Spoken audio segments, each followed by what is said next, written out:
It's April, and that means we have gone through Mayor Mamdani's first 100 days in office as New York City's mayor. Just know that there have been so many great things. We're going to touch on a few, right? And let's begin with Mayor Mamdani's first day in office. Now, we know that Mayor Mamdani was inaugurated, or sworn into office, I should say, on January 1st, 2026. And since then, it has been a whirlwind. And Mayor Mamdani has risen to the occasion. That first day, he issued a slew of executive orders, and this was great because it showed that he meant business. One of those executive orders, which is one of my favorite, was that it revoked all previous executive orders from Mayor Adams, but particularly the ones that were issued by Mayor Adams on September 26, 2024, and after. Why would Zohran choose that date? Well, that's the day where Mayor Adams was indicted on corruption charges. So the fact that Mayor Mamdani was underscoring not only the failure of Mayor Adams' leadership, but also his blatant lies and corruption. So yeah, if he's issuing things after he was indicted, it shouldn't really count. So really great to see how Mayor Mamdani was, focused on reaffirming quality leadership, but then also removing a lot of these executive orders that were actually harmful to the left. So, also, one of my favorite policies in terms of creating offices, let's put it that way, Mayor Mamdani, over his first 100 days, has created the Office of LGBTQIA Plus Affairs, also appointing a trans woman of color. This will better meet the needs of the LGBTQIA Plus community here in New York City. He's also revitalized the mayor's office to protect tenant rights. And yes, that's the full title, Mayor's Office to Protect Tenant Rights. And he appointed C. Weaver, who is a housing activist. So the fact that we have someone who's very experienced and passionate about housing rights, I cannot wait to see what comes next for that office. But then also on top of that, we also know Mayor Mamdani has really fought back against the Trump administration, but also has a good relationship with Trump. So we know that, number one, not only was Mayor Mamdani able to visit Trump in the White House, right? They had a kind of like a, I don't want to say circus, but they had a really fun press conference, right? The fact that Trump was, getting questions from the press and had a good time with Mamdani. At least that gives me hope that, if Mayor Trump is looking to work with Mamdani, considering he is idolizing him, then hey, that's just better for New Yorkers to make sure that Mamdani can deliver for us. And one area where that's actually come to our advantage is seeing how I believe Mayor Mamdani had pitched the redevelopment in, I believe, the Sunnyside Woodside area in that part of Queens. So if Trump is looking to build, if y'all saw the fake newspaper article that I believe Mamdani gave to Trump as something like, hey, these are headlines you could make if you're open to building in my borough of Queens. And Trump said yes. So if Mamdani can use Trump in that way, I'm all for it because, hey, this is only better to build more homes in New York.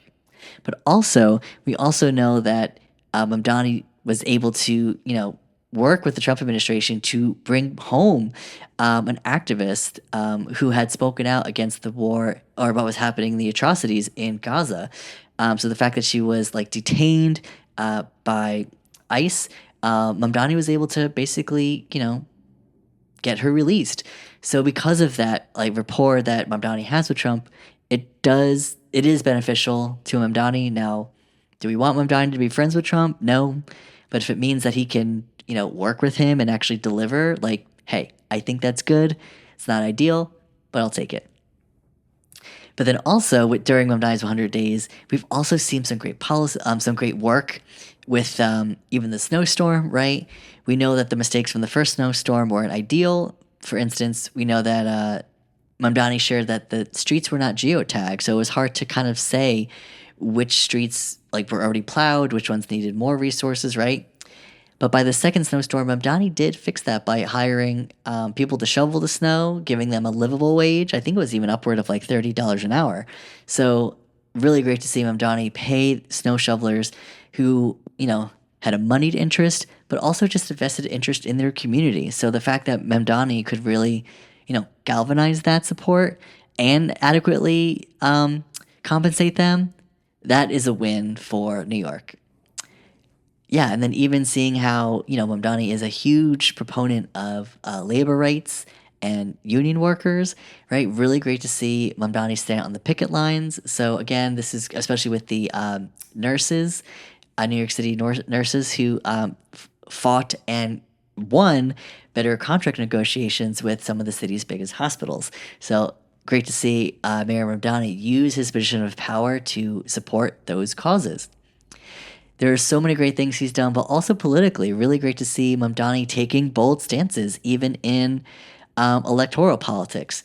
The first candidate he endorsed was Brad Lander for Congress. Brad Lander was, who's the person they cross endorsed in the mayoral primary. And Brad Lander was our city comptroller formerly. So the fact that, Mamdani and Brad have a good rapport, this will be great for the left, especially for New York City. So please make sure to support Brad Lander in the Democratic primary. On top of that, we know that Mayor Mamdani's first endorsement for a candidate in the New York State legislature was Deanna Moreno.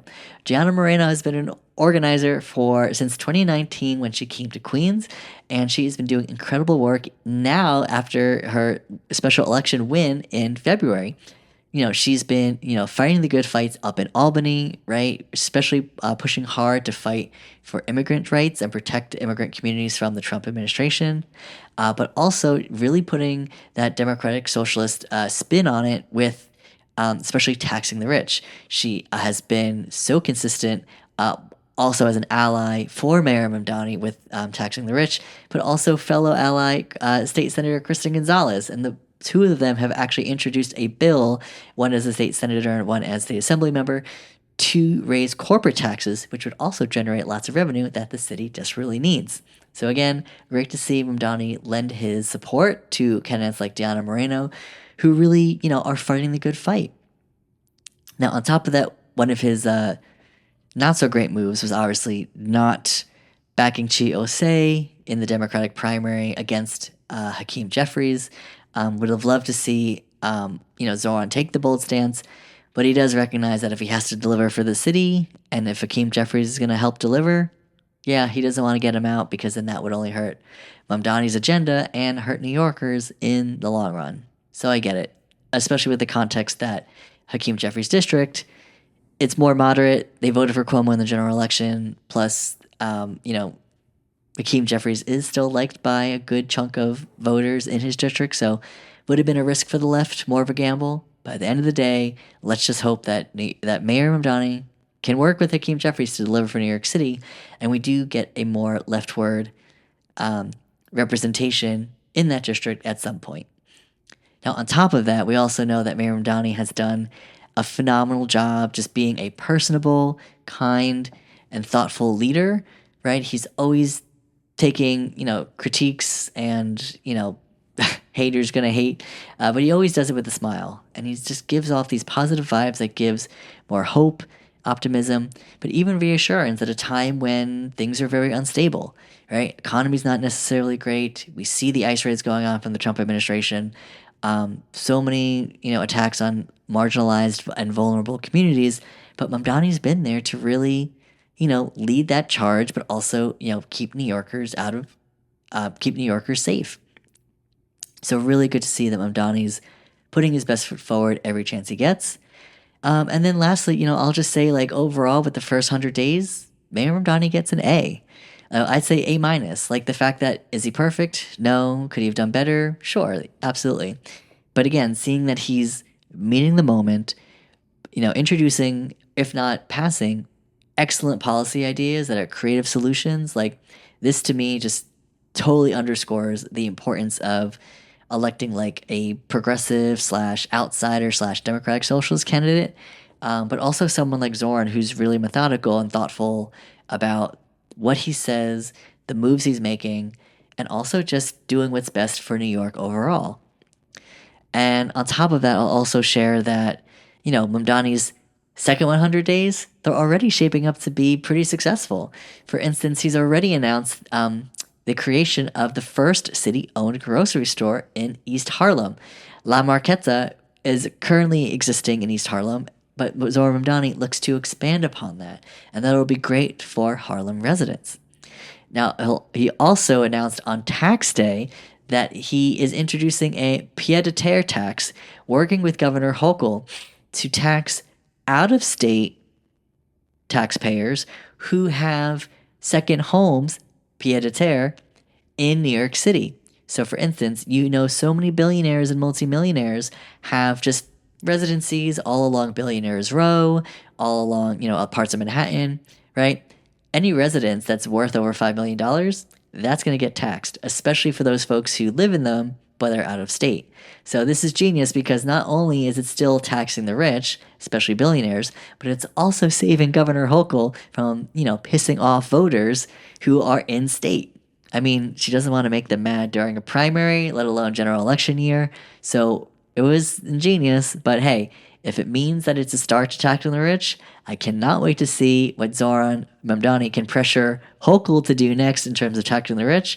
And maybe next year in the state budget, we'll see an even deeper or higher taxes, I'll say, on New York's ultra wealthy.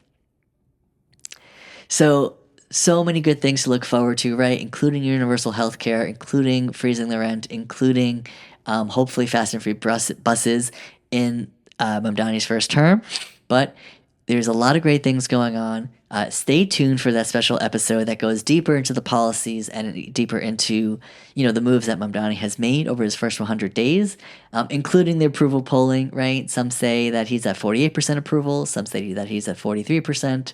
But at the end of the day, putting into the context, Mayor Mamdani, and this is from Ross Barkan, mind you, who is a phenomenal political critic, and he was also Mamdani was actually Ross Barkan's former campaign manager back when Ross Barkan was running for political office. But anyway, point being is Ross Barkan does share important context that, Mamdani had the kitchen sink thrown at him. Being the first Muslim mayor, that was always going to come with a lot of risk. And the point being is, the fact that a U.S. senator from New York, Kirsten Gillibrand, was associating Mamdani as a global jihadist. That never normally happens. The New York Times editorial opinion board, they had shared that they were anti-endorsing Mamdani, saying that he was so unqualified he shouldn't even be on the ballot. Well, now this episode is talking about Mamdani's first 100 days in office. So sometimes you gotta love how karma works, right? So really great to see how far we've come. But again, putting things into perspective, right? Mamdani is doing a phenomenal job despite all the hate, all the fake news, all the people spinning lies about our mayor. It's really great to see that we have a chance to fight for stronger leadership. And if Mayor Mamdani can be the example for what leadership should look like, this will only benefit the Democratic Party, or at least I'll say Democratic voters who want to see a progressive vision in the future.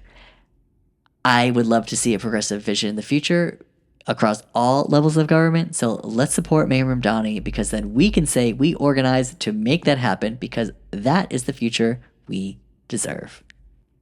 In case you're new to the channel, this week we have released 2 episodes. Episode 42 was on the election in Hungary. So if you haven't checked that out, make sure to subscribe to Not Suitable for Democracy on Apple Podcasts, Spotify, and YouTube. Don't forget to follow along on Instagram and TikTok. I use the same handle for both, so follow along at NSFD_pod.